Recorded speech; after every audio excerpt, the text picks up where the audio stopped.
Gugatan tudingan ijazah palsu Jokowi terus bergulir di 3 wilayah, yakni Solo, Sleman, dan Jakarta.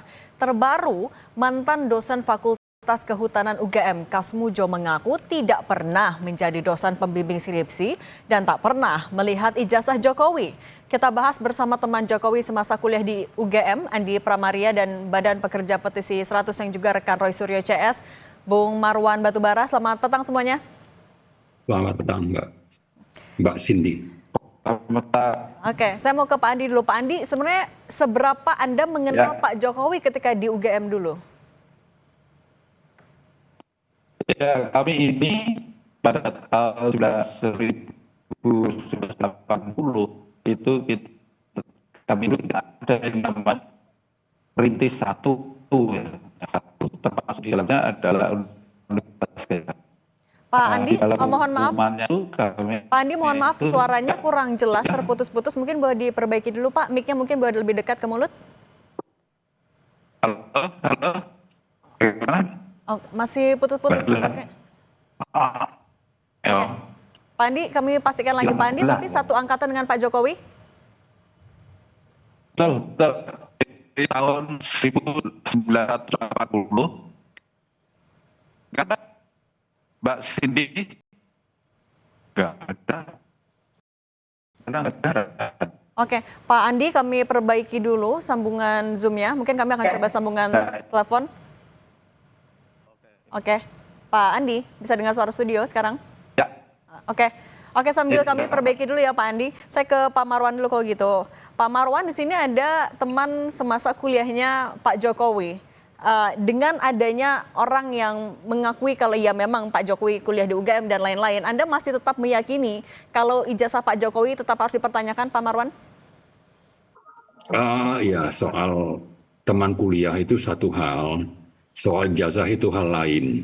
Ya, jadi jangan sampai nanti dengan ada yang mengaku teman kuliah, lalu kita menyimpulkan bahwa ijazahnya tidak palsu atau ijazahnya asli. Ya, bukan seperti itu kan. Mestinya kita berpikirnya bahwa kalau dulu pernah ya beberapa bulan yang lalu teman-teman alumninya itu mengadakan acara reuni misalnya, menyatakan bahwa ini temannya, ini kami kenal Jokowi dan sebagainya, lalu teman-temannya itu menunjukkan ijazah. Tapi Pak Jokowi sendiri tidak begitu. Jadi isunya bukan soal siapa temannya, tapi soal keaslian ijazah. Ini yang harusnya melalui proses apakah itu mengikuti atau melanjutkan laporan TPUA Desember 2024 atau laporan yang dilakukan Pak Jokowi tanggal 30 April 2025 ini supaya proses mengikuti aturan pro justisia ya, bahwa ada dulu misalnya dimulai dengan penyelidikan, naik ke tingkat penyidikan, lalu nanti ada tuntutan, lalu ada proses peradilannya, dan ini kita harapkan bisa terjadi secara transparan, sesuai dengan aturan main yang ada, tidak ada intervensi, dan juga bisa diikuti publik tanpa ada yang ditutupi.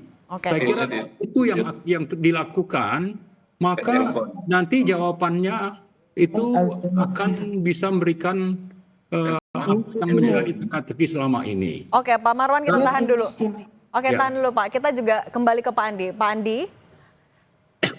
Oke, Pak Andi, suara sudah jelas ya? Ya. Pak Andi, bisa Anda tegaskan lagi, seberapa Anda mengenal Pak Jokowi ketika kuliah di UGM? Ya, jadi tahun 1980 itu, kami itu melalui diterima di Fakultas Kehutanan Universitas Gadjah Mada. Jumlahnya pada waktu itu ada 90 orang, tapi yang melaksanakan daftar ulang itu hanya 88 orang. Kemudian dari 88 orang itu memang antara lain ya saya dengan Pak Jokowi. Jadi sekarang ini memang ada data penerimaannya itu juga masih ada, saya juga buka itu di Kompasiana juga masih ada. Jadi selama 5 tahun kurang lebih lewat malah, kemudian tahun 85, tepatnya tanggal 19 November 1985, kebetulan kami ini kalau tidak salah itu bersama 11 orang seangkatan ya, itu antara lain ya saya dengan Pak Jokowi itu lulus berbarengan untuk sarjana kehutanannya. Jadi sebenarnya kalau masa perkenalannya itu ya dari awal mulai tahun 1980 itu. Sampai 85 ya Pak ya? Oke, Pak Andi, tapi kalau dengan Pak Kasmujo seberapa kenal? Tapi tahan dulu Pak, jangan dijawab dulu, kita akan lanjutkan usai jeda berikut ini.